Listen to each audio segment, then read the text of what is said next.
എനിക്ക് ദൈവമാതാവിനെ ഒത്തിരി ഇഷ്ടമാണ്. എപ്പോഴും അമ്മയോടാണ് ഞാൻ പ്രാർത്ഥിച്ചിരുന്നത്. ഈശോയോട് ഞാൻ ഒന്നും ചോദിക്കാറില്ല. എന്താ എനിക്ക് അറിയില്ല. അമ്മയോട് എനിക്ക് അത്ര ഇഷ്ടമായിരുന്നു. പറഞ്ഞറിയിക്കാൻ പറ്റാത്ത സ്നേഹമായിരുന്നു.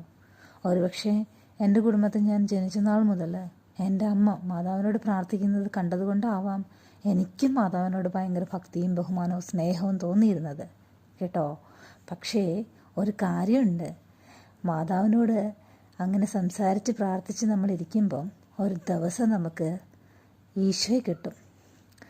ഈശോയെ കിട്ടുന്ന ഒരു ദിവസമുണ്ട്. ആ ടൈമുണ്ടല്ലോ, ആ ദിവസമുണ്ടല്ലോ, എന്തൊരു ഫീലാണെന്നറിയാവോ? അതങ്ങോട്ട് അനുഭവിക്കുക എന്ന് പറഞ്ഞാൽ നമുക്ക് പറയാൻ പറ്റുന്ന ഒരു കാര്യമല്ല. അതൊരു വല്ലാത്ത ഫീലാണ്. നമ്മുടെ ലൈഫിൽ കണ്ടിന്യൂ നമ്മുടെ കൂടെ ജീസസ് ആവും. ജീസസ് ആയാൽ പിന്നെ നമുക്ക് വേറെ ആരും വേണ്ട.